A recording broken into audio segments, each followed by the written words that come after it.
شروع اللہ کا نام لے کر جو بڑا مہربان نہایت رحم والا ہے۔ اے پیغمبر صلی اللہ علیہ وآلہ وسلم، جو چیز اللہ نے تمہارے لیے جائز کی ہے تم اس سے کنارہ کشی کیوں کرتے ہو؟ کیا اس سے اپنی بیویوں کی خوشنودی چاہتے ہو؟ اور اللہ بخشنے والا ہے، مہربان ہے۔ اللہ نے تم لوگوں کے لیے تمہاری قسموں کا کفارہ مقرر کر دیا ہے، اور اللہ ہی تمہارا کارساز ہے، اور وہ دانا ہے، حکمت والا ہے۔ اور یاد کرو جب پیغمبر صلی اللہ علیہ وآلہ وسلم نے اپنی ایک بیوی سے ایک بھید کی بات کہی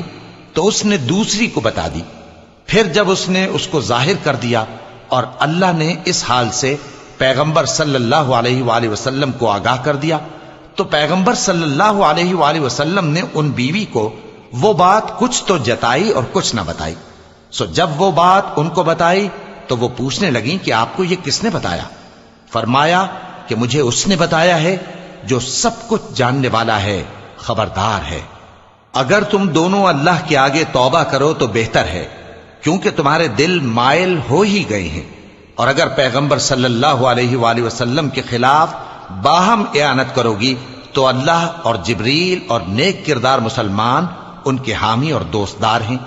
اور ان کے علاوہ سب فرشتے بھی مددگار ہیں۔ اے ازواج نبی، اگر پیغمبر صلی اللہ علیہ وآلہ وسلم تم کو طلاق دے دیں تو عجب نہیں کہ ان کا پروردگار تمہارے بدلے ان کو تم سے بہتر بیویاں دے دے، مسلمان، ایمان والیاں، فرما بردار، توبہ کرنے والیاں، عبادت گزار، روزہ رکھنے والیاں، شادی شدہ اور کنواریاں۔ مومنوں، اپنے آپ کو اور اپنے اہل و عیال کو اس آگ سے بچاؤ جس کا ایندھن آدمی اور پتھر ہوں گے، اور جس پر تند خو اور سخت گیر فرشتے مقرر ہیں۔ وہ کسی حکم کی جو اللہ ان کو دیتا ہے نافرمانی نہیں کرتے، اور جو حکم ان کو ملتا ہے اسے بجا لاتے ہیں۔ کافرو، آج بہانے مت بناؤ، جو عمل تم کیا کرتے تھے انہی کا تم کو بدلہ دیا جائے گا۔ مومنو، اللہ کے آگے صاف دل سے توبہ کرو، امید ہے کہ وہ تمہارے گناہ تم سے دور کر دے گا اور تم کو جنتوں میں جن کے نیچے نہریں بہ رہی ہیں داخل کرے گا۔ اس دن اللہ پیغمبر صلی اللہ علیہ وآلہ وسلم کو اور ان لوگوں کو جو ان کے ساتھ ایمان لائے ہیں رسوا نہیں کرے گا، بلکہ ان کا نور ایمان ان کے آگے اور داہنی طرف روشنی کرتا ہوا چل رہا ہوگا، اور وہ اللہ سے التجا کریں گے کہ اے پروردگار، ہمارا نور ہمارے لیے پورا کر اور ہمیں معاف فرما، بے شک اللہ ہر چیز پر قادر ہے۔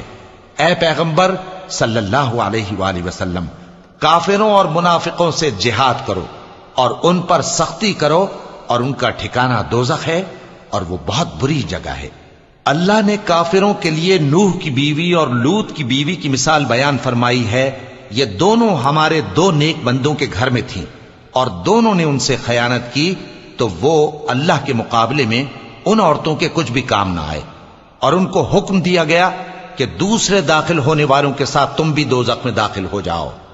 اور مومنوں کے لیے ایک مثال تو فرعون کی بیوی کی بیان فرمائی کہ اس نے اللہ سے التجا کی کہ اے میرے پروردگار، میرے لیے بہشت میں اپنے پاس ایک گھر بنا اور مجھے فرعون اور اس کے عمل سے نجات بخش اور ظالم لوگوں سے مجھ کو چھڑا لے۔ اور دوسری مثال عمران کی بیٹی مریم کی، جنہوں نے اپنی عزت و ناموس کو محفوظ رکھا تو ہم نے اس میں اپنی روح پھونک دی، اور وہ اپنے پروردگار کے کلام اور اس کی کتابوں کو برحق سمجھتی تھیں، اور وہ فرما برداروں میں سے تھیں۔